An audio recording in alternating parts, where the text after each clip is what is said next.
right. So my name is John Williams. I'm a casting director, and today we have Jaime Schwarz. After an award-winning career in advertising, working with over 100 brands, Jaime Schwarz built the discipline of brand therapy to teach brands to speak for themselves for purpose-driven business decisions making. After consulting for a dozen startups and Fortune 500s and co-founding 7 of his own, the patent he filed in 2017 for freeing media to authenticate, promote, and sell itself was granted. Then, when Jaime began to form the building blocks of what would come after our service economy, the IP economy, as the co-founder and CSO of Parallel Worlds, which he has positioned as the world's first spatial transformation company. He combines XR and LOT to provide interoperable commerce across an open spatial web on which creators can transfer IP as easy as currency. And now, as the founder of MRKD.dj, he has partnered with Keith Shockley with the Bomb Squad and Public Enemy to free the beat with automatically managed rights and royalties of not just remixes, but the samples and stems themselves. So one person's music becomes the next person's instrument. So we all can leave our mark on the music we love and get paid for it.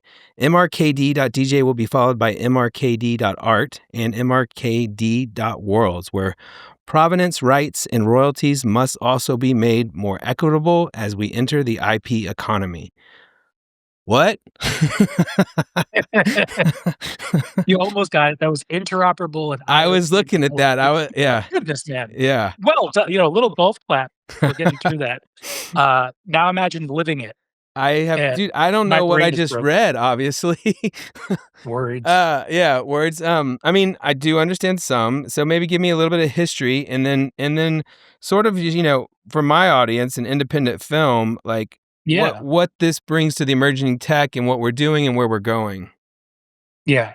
I'll give one extra bit of bio here, which is my wife is Jessica Daniels, who is a casting director as well, and also serves on the board for the CSA for the independent film division of trying to make sure that that's working as well as it can in today's environment. So I've had that perspective as well. Emmy winning, you said, or? Sure, she did 30 Rock and got one of the Emmys for that that she shares very proudly with Jen McNamara. And we're kind of connected 2 degrees because she's doing the next Todd Salons, and I know some people on that as well too. So if anyone's wondering how did these 2 guys get into a bar together, that's kind of how the cross section is.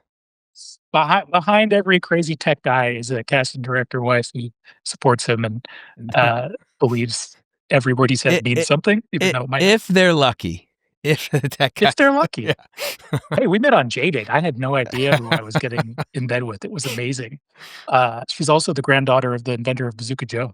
Wow. Like, it just keeps going. I'm surrounded by artists all around me. So, like, this is a mission of mine for, before even meeting my wife, when I was a wee baby. Okay. Well, I'm super interested, man, because I think I understand some. I'm excited to hear more details about this. Sure. Some of the things that are probably going to be a lot more applicable in this kind of conversation are things like name, image, likeness, and the rights and royalties and reuses of movies and sound bites and storylines in remixing kind of ways. We live in a remix culture these days where, IP really is either being bastardized straight up with things like AI, just grabbing everything on the web and hiding it behind an LLM, all the way to things like, just getting screwed over in royalty rights based on, I was too young, I didn't sign.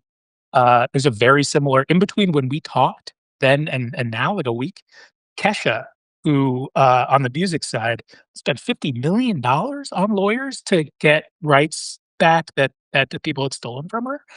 She's just started a company called Smash, which is very similar to Mark DJ, about making sure that there's collab rights and royalties taken care of. So we do know DRM, digital rights management. We get it whenever we get one of those for your considerations things. If you show this to anybody, you will die. Yes. We believe the threats to some extent. But that's half of it. Digital rights and royalties management means that as these things pass along, this isn't the royalties, the compensation isn't left up to the ASCAPs or any other industries, whatever they are, pools of money that have to be distributed fairly and never are. and are done in a very, like whoever's on the inside can get and whoever isn't. If you go to the mall, you hear music playing. What happens when a mall opens? House cat shows up and says, "Hey, how many people do you think are going to be here this year? It'd be a shame if somebody sued you. So we're going to charge, I don't know, $100,000, and you're going to send it our way every year." That goes into a pool and then gets distributed to the top thousand, whatever. But anybody who's under that doesn't get anything. So if the mall played completely independent the entire time, that money would still be going to the top 1,000. What is that? Yeah, So this is really about one-to-one transaction. how do you become one of those top 1,000? Exactly. And who are you knocking off when you get in there? Yeah. It's just a silly kind of centralized analog old crap that we shouldn't be dealing with in this day and age. Yeah, my dad's a singer, and I had to register all his stuff, and, yeah, it Yeah. was interesting through, like, CD Baby back in the day, like, how they would handle all that for you. So is that similar to what you're like, what is the creation here that you've made and that you're launching on the 6th? The big thing to think about is all those lawyers, everything that you had to do to like get the royalties in there, have the rights registered. That has to happen every single time there's any sort of IP transaction. This is about automating that. So those contracts are paired with smart contracts. So the media automatically only does what it's supposed to do and automatically splits royalties depending on however it's used in a transaction every time after that. So what we're launching on June 6th is the first iteration of that. This is an example of one of our marked albums, but this isn't, you're not playing this on any Right. 72 or whatever this was. There's an NFC chip in here. And what it's tagging to is where you register your .dj name. So JamieSchwarz.dj is my wallet, my sign in, and everything after that is music I own. So our front man for Mark DJ at launch is Keith Shockley from Bomb Squad, Public Enemy. He's been DJing since he's actually technically the first person ever to sample 1979, two turntables and a microphone. Not that a lot of people did things before or after. My goodness, it's a torch passing of innovation back then. But he's going to drop a new album, Pro State 5, and he's going to play that live for everybody who's at this concert, RSVP, Mark.dj.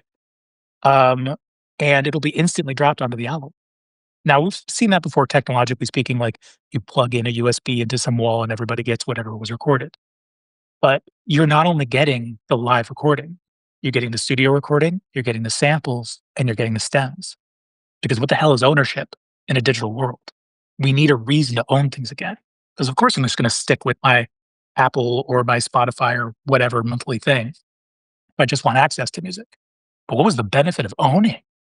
Right? Before it was, access to the media to play whatever you want. Yeah. Now it's about control. I want to play around with this stuff. If you can remix, why can't I remix? And not only remix, but remix and sell. Because if the digital rights and royalties management are down to the stems, then anybody can make whatever they want and sell it. And all the rights are preserved. And all the royalties automatically are taken care of. So if I remix Keith's remix, and my God, is that going to suck? If somebody good remixes Keith's remix and then somebody else buys that, Keith's getting royalties automatically. So that's what we're launching, and that's what we really think is one of the music and art and TV film being the major categories where this stuff needs to be fixed first and can create some really exemplary kind of movement towards this IP economy world. And the reason I say it's that big that we're moving to the IP economy is the agrarian economy was replaced by the industrial economy. There's still farming, it's just very few people do it. Industrial was replaced, offshored and replaced with service economy. There's still industry, but it's not that much. Service economy is getting wiped out by AI right now. That doesn't mean there's not going to be service, but we're going to have a lot more robots and a lot more AI to take care of a lot more of it. Where do we go? Right now, we have AI taking IP and saying there shouldn't be value in IP anymore. But instead, if we actually just have ideas and have the transaction capability, not just patents and copyrights and things like that, but the dollars and cents stuff for flash licensing, that can create an IP economy where anybody can throw ideas into the stream of collective consciousness and everybody can pick up and use those things and just properly pay for them as they go. that's what we're building, and that's what we think we need to move to is, AI is killing all the other jobs. And so will it also be data points for AI to be trained on, or and so you'll follow that, and they'll have to pay for it, and so but they have legal use of it. Think about what the Getty did, where they just, or actually, which movie studio was it that worked with OpenAI and just said, "Yeah, you can have our films." Yeah, yeah, I The read Getty that. did this, New York Yeah, Times I did think this, Lionsgate did it. one time Yeah, yeah, Lionsgate, exactly. The ones I live in Hastings-on-Hudson, I'm like a 2-minute walk from the Lionsgate now we're Hollywood-on-Hudson, yeah. in Yonkers. Um, when they did that, they just got a fee, and that was it, because there's a broker in between. And that broker, ChatGPT, is charging us a monthly fee to use tokens.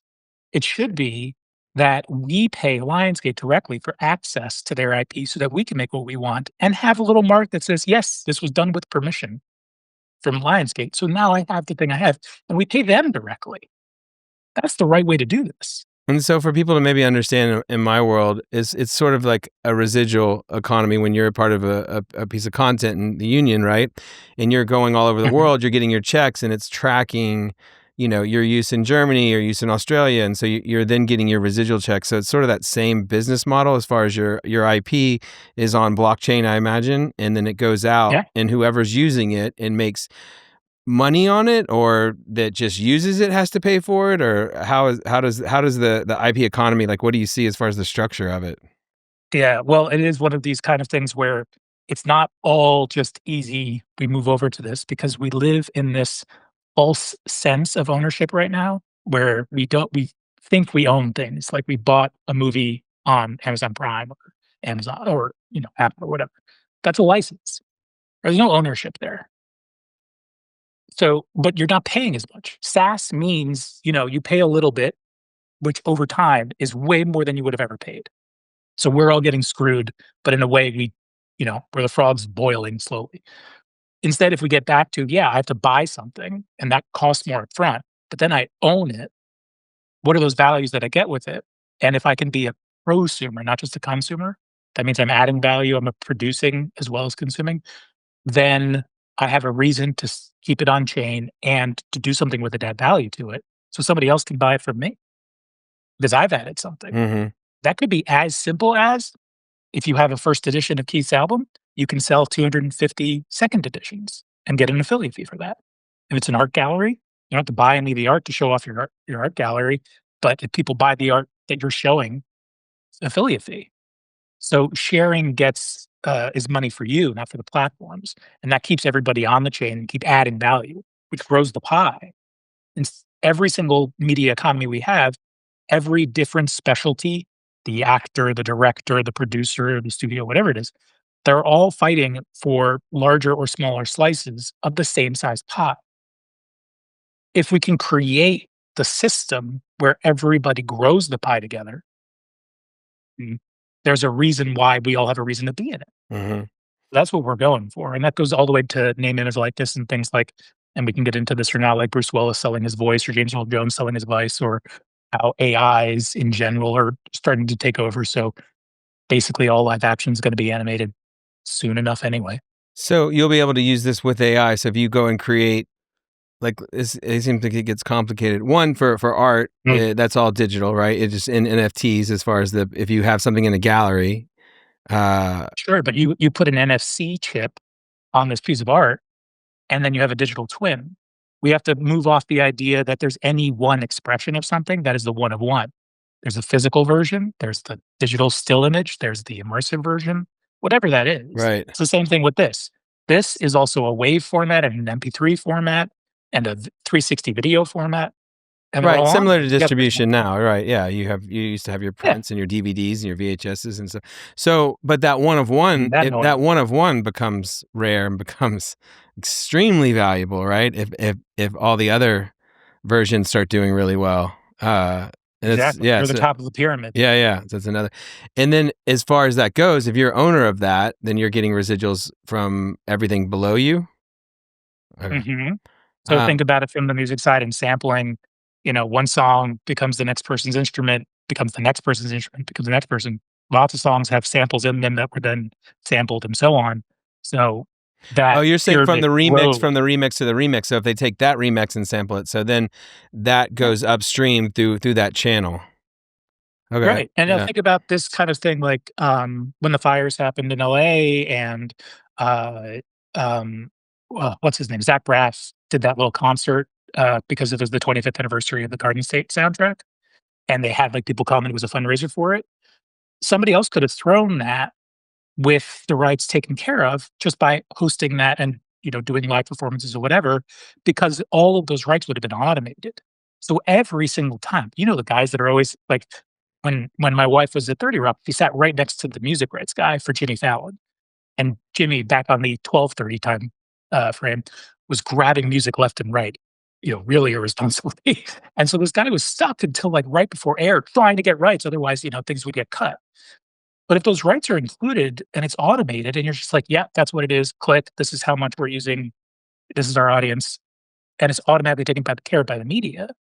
The media in the end can even send you a end of your tax form. Mm-hmm. Say, here's what you're going to owe. Right. It's just smart contracts. Yeah.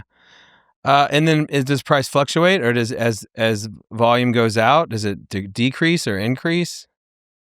It's one of the actually just working with ChatGPT on trying to create the proper visualization of this, where I was talking with a really brave and great label creator, Save the City Records, who he only took 30% as a label, and that's it shocked me actually that that's really really good. Like for the artist, they're usually in the 50-60% range, and you're left with this little bit. And he couldn't get by with 30% though. And what our model does is allow for scale because now we've got DJs down to the basement selling 5 records that are still rights and royalties all the way down the chain versus the giant ones that are up there where everybody can have access to whatever every breath you take or something. Um, and so if you're in that space, you want to keep the the royalty rate, the percentage at a relatively low scale so that you can scale it and get way more touch points because I'm going to grab something that has less royalty versus something that's really high, and I'll balance that out based on how popular it is. If I wanted to use a Monty Python scene, it might be rather cheap versus, using something like uh, a Daily Show clip right now. Okay. And so what's the quality control on it? Because let's say that you have, Marvel or Star Wars enters this market, and Mhm. how are you controlling your IP that it's not, right now it's crazy, right? Because I think like I mentioned that baby thing where they're just stealing The Sopranos, Judge Judy, like all these babies are doing it, and I'm like, letters have to Yeah. be firing out every day. Uh, and so Actually, how do you control? How does someone like a Warner Brothers control putting their library in here? yeah, so when you put a library out in a digital form anyway, you get things like Napster. When anything is copy and pastable, Yeah. it's a bootleg, you know, smorgasbord. It's horrible. The point here is because it's on chain, those rights and the mark of authentication stays on it. So if anybody bootlegs something, there's no mark on it. You can't take something off a chain and bring the chain with it. Mm-hmm. So as long as it's staying on chain, it has the mark with it that says, "Oh, yeah, this is the official one." So if anybody bootlegs something, they're called It's out trackable. immediately. Yeah, that's great. Yeah, they're trackable, and Extremely they trackable. So that watermark that you would have on your, yeah. FYC Getty. thing Getty's or a whatever, perfect same thing. example. Yeah, they have Great watermarks on example, everything. yeah. Yeah. And then they'll come after you if they find that you used it in some way, some fashion without giving them the royalties. I mean, it is a digital Getty, basically, it seems like, for not just their ownership, but and so just as far as the future goes and how you see it. So let's say I am a filmmaker and I'm able to access all these samples of these different films Uh-huh. to create some sort of new film and add some of my elements and some of the other elements. That's going to be possible. And then Right. am I Like the paying for that? I'm paying for it up front, or is it going to be like a commission base? So right now, like Google VO3 just came out Yep. last week, I think, Yeah. and that's been making the waves Game like changer. crazy Yeah. Game because changer. it's a huge game Yeah. changer. It actually does, Yeah. the lips move and it actually sounds like it's coming out of the person. That you're starting to see trailers, shorts, it's getting into that point. Already we've said to Google, and I mean society has said, put the watermark on it. Guys, this is it. You have to. People don't know whether or not this is AI or not. There was a helper kangaroo that was giving something to somebody. They couldn't tell. Hmm. So those things on the line. You need the mark. We need to move from a world where something looks real, it is real, and we'll prove it otherwise, to guaranteed we don't know if this is real or not. It has to have a mark.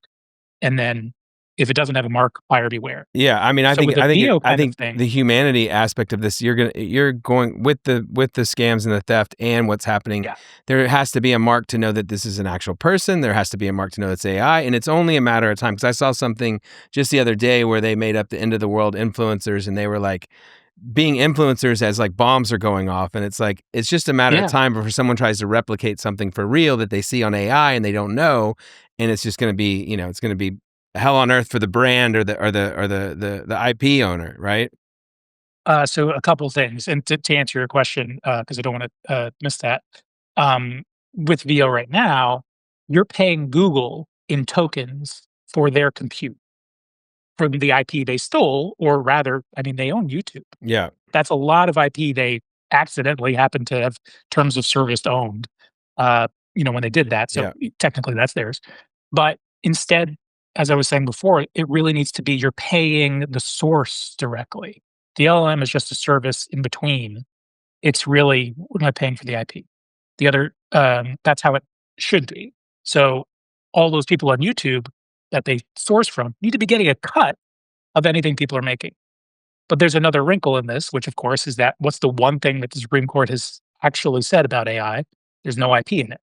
If something is just generated from AI, anybody can steal it, anybody can use it because it's not stealing. There's no I value. didn't hear that. That's super interesting.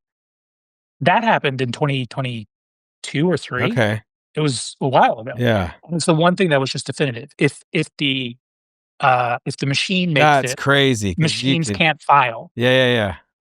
right? So what is it that people are owning? And you can't own a prompt, right? There's no IP in the actual So output. let me ask you this, just and we'll keep going. But let's say you have advertisers who are using AI, and there's legal and there's all this stuff. They don't own that content. They don't own that piece of advertising. Uh, exactly. So Melania Trump's audiobook Hmm. that just came out is her AI talking, which means the audiobook has no IP. That's crazy. I mean, Mhm. especially when you get into pharmaceutical companies and you get into big brands, like that almost puts a restraint on them that's just massive of not being able to use the Yeah. AI. So Unless what if they license, like through you, right? They're able to license the likeness, or someone who creates their AI and owns mhm. that, then they can license that. That's what I mean about the IP economy. If we don't properly value IP as a source of value that we pay for and then use, because we now live in a world where it's not just data, it's media that's being ingested, which is our IP. And if we don't accept, because data too, that was, I wrote a book or whatever, if that's stolen, then there's no incentive for the creator class to make anything.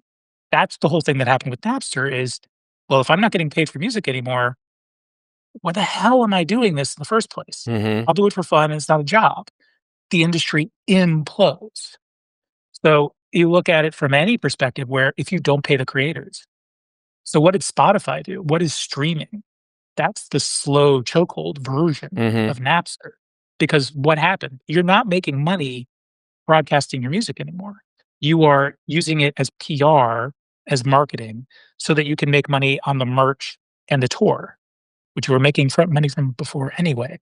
We're just more reliant on that now. So that's what's crazy to me, right? And I've told a lot of creators, I'm like, you're giving these companies, without you, they're not able to survive. You are feeding them everything they need with your content to survive, and they're selling your all this data, and you're doing it for free, and you're getting paid pennies on the dollar, and it's your audience. Like, I think we're coming to this point where people are like going to leave all of these platforms and be like, take their audience if they could build a brand and be like, look, just come to me directly. We don't, and we're seeing that on YouTube. They're seeing how they're moving away from the TV model and they're creating like TV shows and they're blowing up on YouTube. And so, and they're doing live events, and you can DM the cast. And so we're seeing that really destroy, I mean, like the studio system and the networks, like, I don't know how they're going to survive unless they reinvent themselves. And so this is super interesting. So what about if I want to create an avatar and I try to do that in a proprietary way that I own that avatar? Is that Mhm. possible? Yes, in a way.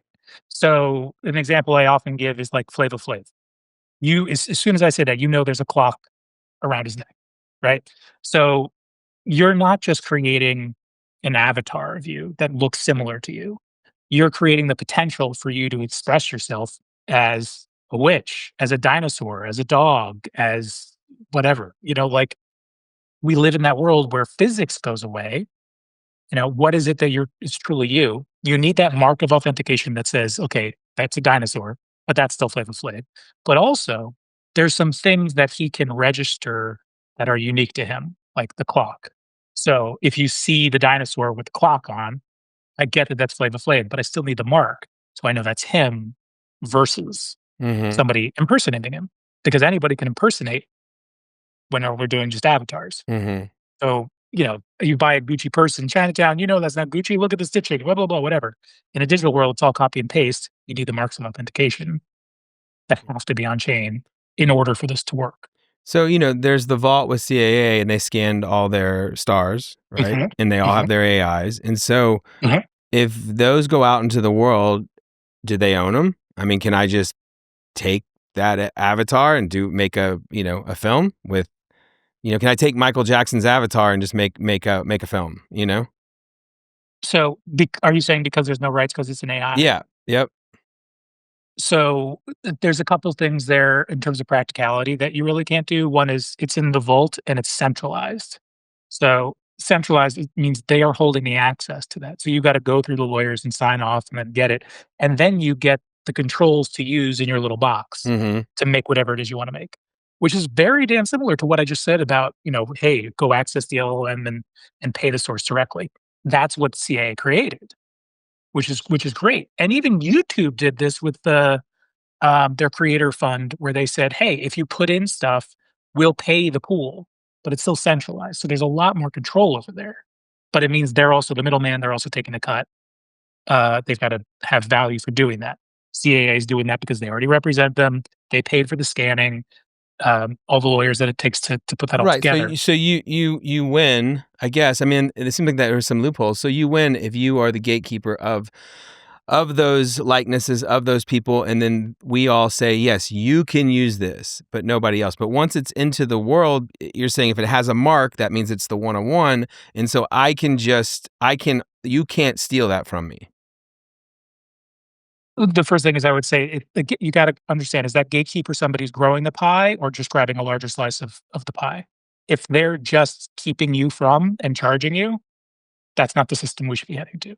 But Yeah, it's the it's the more mo- toward it's the movie studio, it's the production company, it's the yeah, CAAs, they're it's adding yeah, value. yeah, It's they're basically sitting and saying, "Look, we can broker these deals for you, and we'll take our percentage." Yeah, it's an agent. It's yeah, any of that stuff, for right? sure. Yeah. And that's just an evolved agent into Web3 world. In Great. an IP Happy to have it. economy, basically. Yeah, it's like say, hey, we're not selling this guy to come and act for you. We're selling his likeness and his IP, and this is a Right. one-on-one that you can use for a year, and you can't, in a year we have to take this back. And I guess with what you've built, we can track that.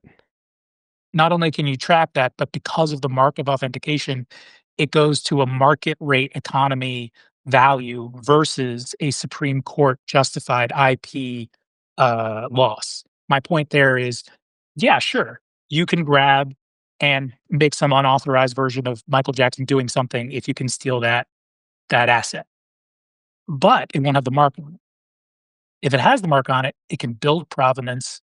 It's showing it's the one that was permissed, and it's the one people are going to use and pay for because it's the official actual one, which has benefits for more co-creation and prosumerism should people want to create on it too. You need those value adds there for people to want to stay on chain, but that chain's also there to say this is the real one.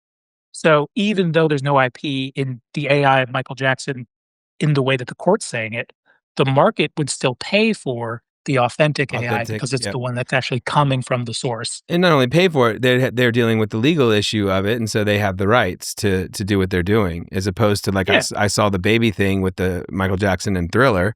You know, they obviously don't have the rights to do that, and so they're going to get taken down. But if I was able to say, "Hey, this is my intention with the likeness of Michael Jackson," they give me the authentication. I can go do that with that, and they approve of it. Yeah. Yeah, It's an evolution of the yeah, fact that the technology is now allowing for bootlegging in a completely different way. It's still bootlegging, yeah. but it's now creating video 3D media as a bootleg rather than just copying and pasting or performing a song that you're not allowed to perform or whatever. Super interesting, and being able to take this and this and this and mash something else up and everybody Mhm. get tracked. So what is what Yeah. is your platform? What's the flow of that? How's that going to look, or how's it used, or So, instead of a because blockchain is very complex and there's a yeah, lot this of you have doesn't the sound wallet, the it OpenSea, and doesn't all that sound- other stuff. It's like, "Oh god, I as mean, soon as you say yeah, I NFTs, just closed my run away." OpenSea. Yeah, I closed my OpenSea because I'm like, it's just like this is too complicated. 80% of stuff sold on OpenSea, fake. Yeah, Why? Somebody right-clicked it, created their own chain for it, made it look like a real Bored Ape. yeah, Rug pulls. yeah, $2 trillion went into the NFT economy in 2021, and $2 trillion left the NFT economy in 2022. yeah. That thing did a real fast. Yeah, exactly. There's the fact that you can actually own digital media, deservedly a huge step forward. Yep. But the user experience and how it actually works, not there. So we use the chain differently. We create a taxonomy name chain. So, like for the song I was saying before, Jaime Schwarz.dj is my sign in, but it's also my wallet. Jaime Schwarz.dj.keithshockley.song1. That's the file. And it says Keith Shockley because Keith Shockley is the only one to own that artist side, what comes right after .dj. So once he's in the system, once he's authorized, now I know anything that that person makes, that one person who can mark with his mark and nobody else's mark, that's his. So I now know I own an authentic Keith Shockley track one. And it has a URL uh, compatible side too. So you just put mark.dj in the URL, but you put before it whatever the file is, song1.keithshockley.mark.dj. All right, that's what the website is for it. So they're compatible. The guy who's on our team, Frank Corsi, who created blockchain names, which is what we're using, he was part of the original DNS naming service back in the 80s. And he just did it again for blockchain. So as soon as we see all these technologies, like they're so freaking compatible the IP of my patent and how his chain works, that we're just immediately meshed together. So mark.art, mark.dj, mark.worlds, mark.film, mark.build. It just keeps going. And how do you keep it? How do you keep the counterfeit that's all behind the scenes, or how do you keep the stealing of it? So when somebody comes onto the system, there's a really high level of KYC and AML to make sure that who is registering is who they say they are, and that when you're uploading something, you have to include copies of the rights and the contracts that show this is yours. And if you make something original, same thing. You still have to fill out the forms and sign the thing that says, "Yeah, under penalty of law, this is mine." Right? So that's still going up. But then once it's on the system, it's been sealed. That's what the power of blockchain is. You can't undo it, can't break it. So once it's on the system, great. Now it can keep being authentic the entire time. Every single time we have a transaction pre blockchain, you always have to authenticate every single time. You bring this thing to the trade show. Oh, this is worth this. Oh, I'm sorry, this is a counterfeit. Hmm. Or what happens in between. Every single time it's transaction, you got to recertify. You get the lawyers, whatever it is, the contracts, or just proving it's real. That is taken care of now when we're talking about blockchain. Right. But that means centralized authority of mark has got to be really we've got a lot of trust to build when it comes to, yeah, we're the ones who are making sure that's you Right. You can't coming break. on You can't break that. And once it's out in the world, that it's trackable. And if anyone does try to steal it, we're going to be able to tell. right. And that's different from the fact that we're also creating the elemental version of the media. So on the songs, getting down to the stems and the samples means that you can take whatever you bought apart and then remix it however you want in different things. What's that Ryan Reynolds movie, Nice Guy or something, where he's an NPC character that Hmm. comes to life? Yeah, it's a great movie. The end of It's the a end of fun that, movie. he This is a great movie. But the end of it, like, he pulls out a lightsaber, he pulls out a Captain America shield, he pulls out a Hulk fist. That's 3 different IPs living in a video game world, and how the hell did those get there? Yeah. Right? You think about, Disney paid $1.5 billion to make a Disney World in Fortnite, something like that? I Yeah. don't know when that's coming out, but, that's a centralized platform, which means it's still in the licensing thing. There's no interoperability. That big word that you were like, "Oh, interoperable means I can move things across platform, both the physical version and all the formats I need of the digital thing, so I can buy it in Fortnite and take it to Grand Theft Auto and take it That's to what Grand Roblox." Theft Auto said. That's what they're waiting on. They're trying to create this economy within Grand Theft Auto where it's like you're trading and you're buying different assets within it. Well, Roblox has that. They have a huge multi-billion-dollar economy of Robux, Yeah, yeah. where Oh, creators are I coming got a in, building 14-year-old. I things, know. selling. Yeah, Yeah, yeah. but that's a huge economy, but it's insular to Roblox. You can't take something there And move it off. over to, yeah, Fortnite or yeah. Right. So we're getting intraoperability a little bit where, like, your Roblox character can go into different games, or Microsoft is building these worlds where it's like there's some interoperability, Ready Player Me, but it's still centralized platforms that are all just making deals and Okay. keeping you, the consumer, as a licenser. When I We explain have to get to ownership so that you can move your own shit well wherever you want. well, that's and does that have to do with the patent that you got? Is that involved in that world The somewhere? mark allows for that little, if it's artist signature or logo Yeah, mark or yeah. whatever it is that's the interactive window into the object's 3 categories that of assets that make it interoperable and autonomous. The assets, so the formats, so if something is a SVG, and GIF, or whatever, it needs to be compatible wherever it is. The rights, which are the contracts, literal copies of the contracts, but also the smart contracts that help the, NFT act the way it's supposed to or not, and the, provenance. So that history that not only says, "Yes, I swear this is made by this person, this is who marked it," but also, "Here's all the values that came along." If I buy a piece of art and add 1,000 followers to it, those aren't followers on, Instagram anymore. Those are followers owned by the art, and when I sell that art, the followers go with the art. Yeah. So I've added value to the art as a prosumer. Yeah. Very interesting. So you evolve your Pokemon character. People do this all the time right now. That's interoperability, where I I pay somebody in Asia to play with a character for a long time and then buy the character from them, Yeah. right? So Open that up to out of the black market. yeah, and so moving forward, because I also believe we're gonna go into spatial, right? And so does this cross over into spatial? 100%. Yeah. I mean, not only are we already there when we're talking about Fortnite and Roblox and all these things, permanent worlds that are, start off as games and then become other things. I mean, Second Life has been doing this for how long? Yeah. You know, it's still there. Yeah. Linden belts are still flying like crazy. There's billions of dollars there. It's just there's all these little economies and they're all separate. Our goal here is to make sure that blockchain is used as the transfer between all of these centralized platforms and decentralized platforms. Decentraland wasn't wrong. They just didn't have a good business model and, didn't sell proper value in the right way. Also time, We hope. right? Timing of everything is Mhm. really big with what's going on. So let's say this say I'm walking down the street and I walk in front of I own the airspace in front of Nordstrom's and somebody wants to put an ad in the spatial, right? In the air. And so is that workable where I create this with what you have and then I can sell that space to that. And so Mhm. then the space around us becomes valuable as well. The reason why that's broken right now is because, it's once again all centralized platforms where, like, you go through Snapchat or you go through Google and you get these amazing art pieces of XR happening or ads. You've seen these, like, wonderful, like, Chanel bag rolling down the street of Paris or On something. the buildings, you mean? Or like I Yeah, haven't yeah, yeah, yeah. they're amazing. Yeah, They're yeah. beautiful. But if you're doing it on a platform that doesn't respect who actually owns the physical space, you won't have the proper economy because then I can always make another one. How many times can I sell you the moon Mhm. or the Brooklyn Bridge? Mhm. That's what's happened in XR right now.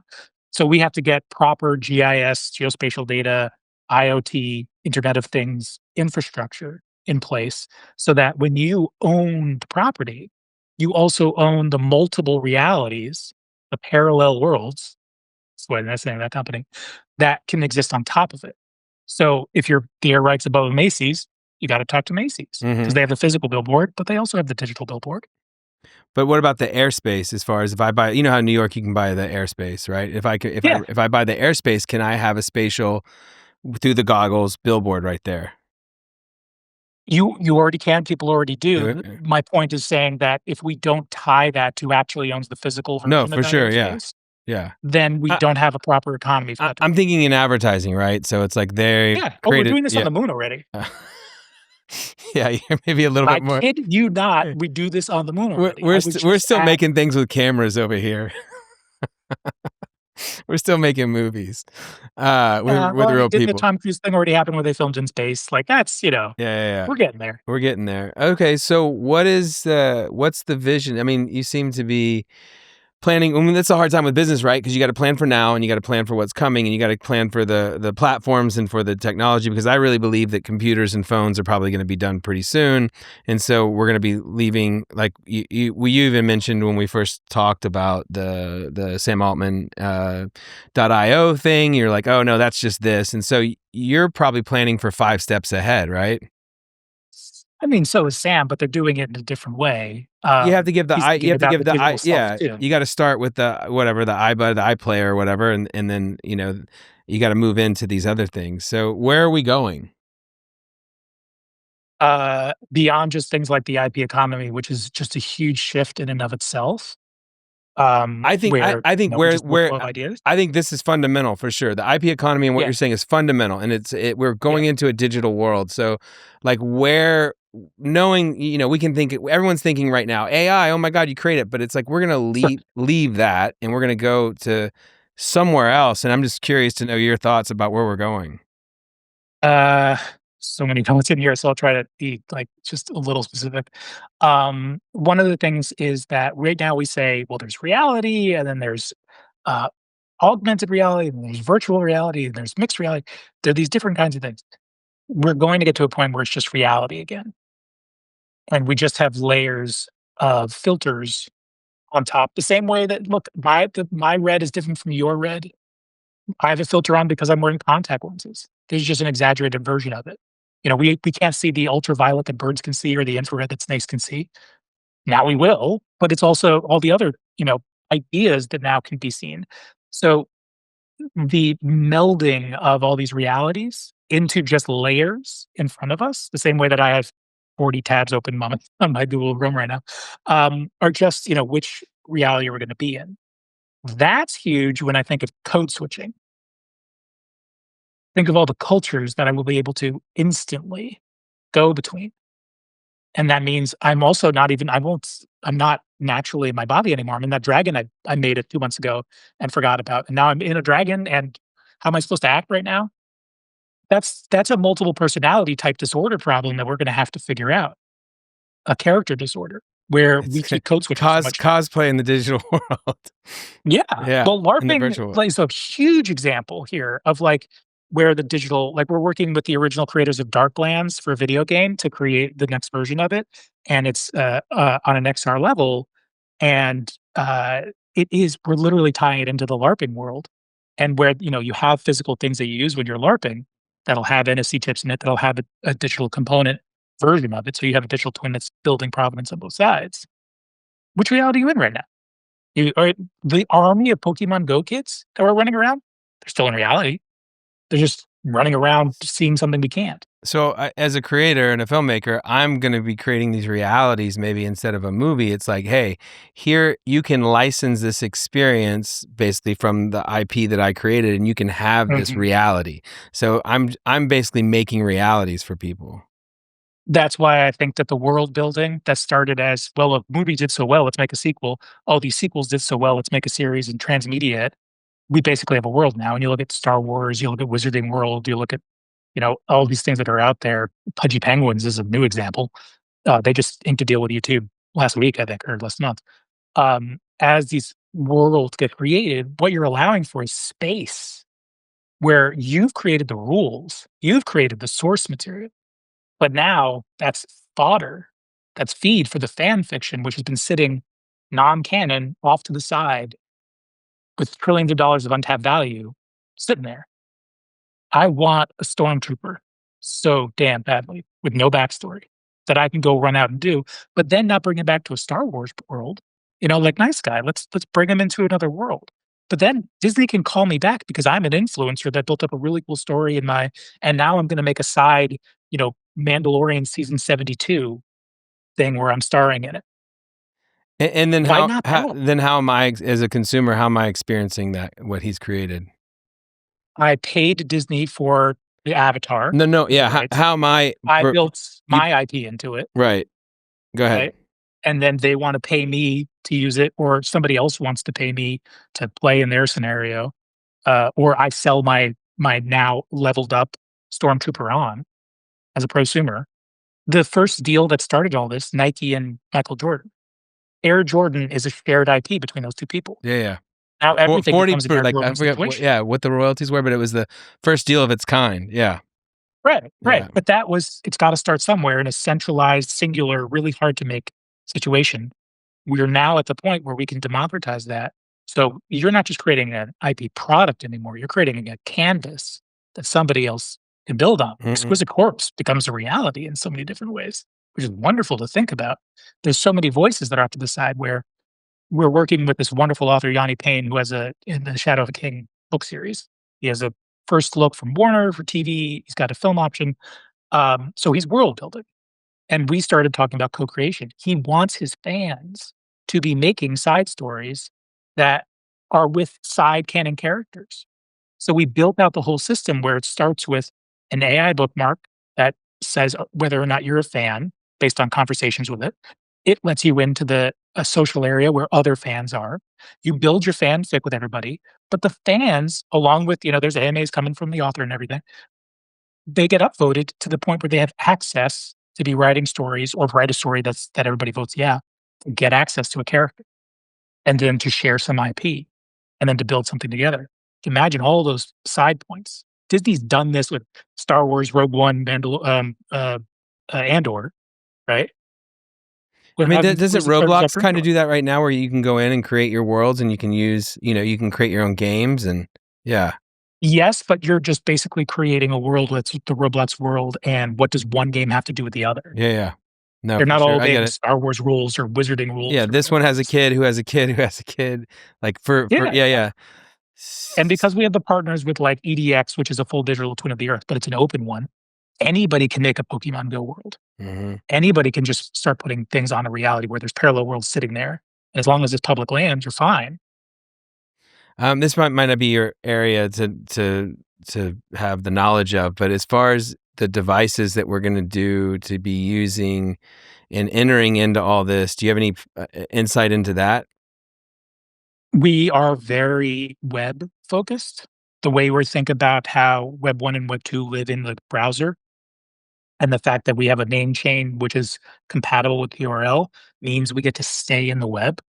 Our goal is to get from an open web that we used to have and now centralized web to an open spatial web. That's our goal. The internet is still open and free. We just have all of these apps and centralized platforms that have turned everything into licensing. We can get back to the open web and make sure everything is compatible in that space. We never needed those centralized players. We needed them for object permanence and all the things that they did, creating value and likes. This was a very necessary step. We couldn't get to Web 3 without Web 2. So don't want to count that out.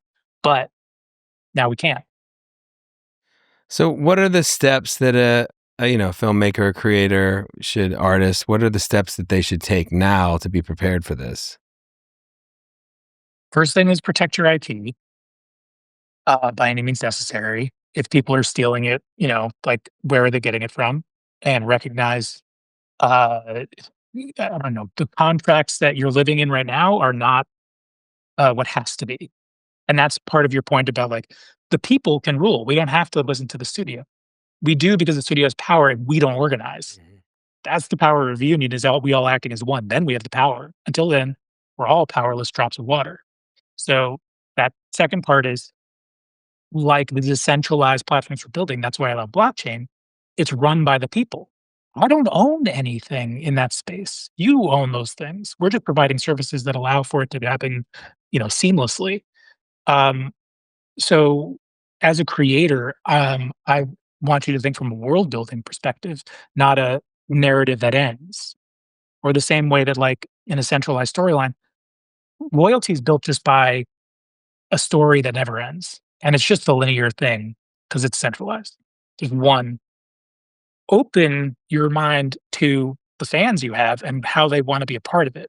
We went through this with social media when brands were really, really scared. Do you remember that time to put themselves on Facebook? Mhm. Can't be in the comment section. I don't know how to answer that. Mhm. But then they did, and we entered a purpose-driven world. The millennials are purpose-driven because they had the comment section. It was technology that allowed for that culture to emerge, Mhm. but then, of course, the culture had to pick what to do with it, and now that's informing the next layer of technology. So that cycle is happening again. We need to be ready for that. So creators need to be ready for learning how to express in a co-creative way and learning how to have their world be flexible as a canvas, as a starting point for others to join in on. It's not opening up the comment section, it's opening up the creator co-creation section. So and so I'm an unknown, and I want to be first to these platforms that create this, and I want to start creating work to hope to be able to, just like when a platform starts, the first people are always the ones that were at TikTok that blew up, right? So is Yeah. is the flow for creators to start creating some, digital stuff, ones of ones, bringing them to you, and then registering it, and then promoting it to their audience? Is that the flow of work? That's the flow. I don't recommend somebody coming, with nothing made, Yeah. um, No, you 'cause, have we're to, not here to right? help But you but make. say I'm an Yeah, artist, and I'm an unknown artist, but I have all of this work that I've done over the years, and so now I can start basically registering it with you, and then if your platform or whatever platform it goes to starts to recognize and people start to the new technology comes, you're already set, right? So it's like, yes, you yeah, get to be first in, top of the yeah, pyramid, more people come to you because you were there, and it's Gary Vaynerchuk kind of thinking, I was first on Facebook, before we win Facebook. right, So, yeah, it's the same thing there. If you're the sandbox, if you're the sand in the sandbox, that's who people are playing with. right, So yeah, of course. I would say get in line behind Yanni. It's great. Bring whatever you have to the platform, and then we can help you decide on how best to grow that world. Because I still believe this is a transmedia world. It's not just about I made a cartoon, now you can make a cartoon. You wanna co-create some toys and get them in Walmart, cool. You're a comic designer, great. Let's talk about what a comic version of my thing would be, right? I still have to sign off on everything. I'm the original creator. I still the gatekeeper, right, you know? I can say no yeah, every time. yeah. But the more I open up, the more I get out there, the more people use, etcetera. Yeah, I'm not waiting on Target to do a deal with me so that I can be in all their stores for the duplicate of my piece of art. Yeah. Yeah, And that's I wanna be very clear. It's very, very hard for a creator to let go yeah, and to say, "Yeah, this is yours to play with now, not just to consume." I mean, think about all the meddling that you hate producers, you're standing over your shoulder and like, "Hey, change this." We all know what a producer-led movie looks like. Um, and so you have to have that feeling of like, "Yeah, you're the producer on this side." We know this is gonna suck for you to see somebody doing something to your thing. well, it's just like a brand that trusts an influencer, like, and they destroy the brand. Mhm. You know what I mean? Like, Yes, yeah, you have to exactly. you have to be We have careful. all of these influencers were the original prosumers Mhm. of the value adders. There's so much that we've learned through Web 2 to make sure that we don't do again, but also to look out for. There's gonna be a lot of shit being made. User-generated content is usually crap, Mhm. but people pay for it, Mhm. right? And if you want it to be featured, cool, and if you don't, also fine, you know? If it's not going to further the system, then it won't get picked up by the others. The next prosumer in line also has to be making a canvas. Mhm. Otherwise, it's a dead end as well. Mhm. Dude, wow, very interesting. But it's also customization. I wanna make, like, my own episode of Seinfeld for Mhm. me, and I'm not trying to sell it because I just wanna see Jerry finally get laid or something. Mhm. I mean, George. Yeah, One yeah. of them. Yeah, yeah, yeah. Then fine, cool. I made that, and I don't need anybody to see it. But if I wanna make something where it's like, yeah, I want people to see this and buy it, Yeah. Yeah. I gotta think about my market. Yep. And so what do you think those budgets look like for somebody that really, I mean, are we Is this going to be, right now to license a song, like you said, for Jimmy Fallon, for a network to license a song or a movie, it's fairly expensive. So is that just going to depend on the popularity again? Yeah, I think there was always gonna be that balance of like, "Look, we're popular, we're charging 50%." I mean, Sting still gets 100% of the royalties of Diddy's, Mm-hmm. version of it. Okay, fine. But so it's up to you, but at the same time, recognize the lower it is, the easier it is to transfer with, and what's your goal? If your goal is to just sell a few, you know, first edition copies, cool, keep it at 60%. Do you. Mm-hmm. But if you want something that's actually going to create co-creation that goes on, you're actually building a pyramid that you're on the top of, Yeah, similar put to it to a place OpenSea, that where makes sense. you're creating your digital art and you're setting your price, and people are, yeah, Yeah, but when OpenSea is a middleman between, they've been encouraging people to get rid of the royalties in the NFTs yeah, because all they wanna do is pump and dump, yeah.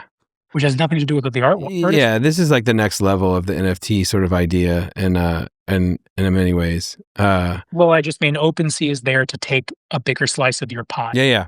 No, for They're sure. not growing the Yeah, pie, yeah. And but you couldn't sell. yeah, and they're not authenticating and tracking and doing all the things that you're doing to protect. They tried and it didn't Right. work. Yeah, yeah. Well, man, I'm super interested. How can people connect and learn more, and what are the steps that anyone that's like blown away by this, and what should they do next to? You can certainly reach out to me, info@MRKD.dj. You can find me on LinkedIn, Jaime Schwarz. You can find brandtherapy.coach. Search my name, I'll be all over the place. There is an actress, very good-looking woman out in LA, who's, I don't know, 30 or something. Exactly my name. You Google me, you're gonna find this. That does look like Yeah, Jaime. yeah, yeah. But I'm also there too. I We get keep you. on SEO ranking each My other. name's John Williams. I get it. Yeah. uh Man, that was a hard one. Yeah, and then what is it that you need? You need creators, basically. I mean, the fact that you got Public Enemy is super, and Bomb Well, Squad. yeah, but That also, like, we're still stuck with, like, that those rights are split all over yeah, the yeah, place, and Keith doesn't have much control about certain things, but he does own Spectrum City. yeah, Back in the day, WBAU, we're coming at this like, Kesha's coming at this from this very pop version of where sampling is there, but the OG, the guys who were really a part of sampling at the beginning and really started the remix yeah, to be the guys who are really foundationally fixing the damn system, yeah. that's not just Keith, that's Chuck and Flav and he's working with DMC on a whole art thing. It's pretty damn cool. We're excited to be in that space, especially as an origin story for what DJ's all about. So our musicians is where you're at right now. And artists, they should probably reach out and start if Yeah, they got and then some. also for catalog owners, the ones who actually own the IP, because hey, the bigger the sandbox, the Yeah, more fun this is gonna be. yeah, There's 2 new lines of revenue that we've created for them. One is basically you can IPO your IP inside our system, where we'll create tokens. We'll fractionalize the music of the IP of the music, so that people can share the tokens. Which when people buy a token, they're paying you for that little bit of whatever it is, 2 strums of Stairway to Heaven or whatever, okay, and that's what they're exchanging with. The other one is that giant, you're at the top of the pyramid. If you're Source and you're not just found in a remix, there's nothing higher on the top of the yeah, pyramid. yeah, got it. Super interesting, And then man. we wanna go to AM too. Awesome. Sorry. Yeah. Well, that's Yeah. another. Yeah. Once you get launched and you've got some traction, I'd love to have you back on to see kind of what's the development of everything. So, um, Yeah, we're signing on Sunsplash Reggae, and I really wanna get Reggae AI out there, that's been properly marked, as soon as possible. yeah. That'll be a little while, but And, we're and we're and you guys gearing launch on the up. 6th. You're going to do a big event in New York, and that's when people. Maple Falls, Okay. Allen Street corner, First and First, Lower East Side. The Okay. original the Knitting Factory, it's just their new spot Yeah. Yeah. in the old pyramid. Cool, man. Well, I appreciate it, dude. That's an hour. I really appreciate it. That was super interesting. I might have to take some Advil, but to understand it all. But it's great. That's what my wife says. Yeah. Who would be a great guest as well to have Yeah. on Yeah. here. I'd love to have her. My god, man. I'd love to Yeah, have yeah, her. yeah. Uh, Thanks for spending the hour with me and bearing with it. yeah, man, for sure.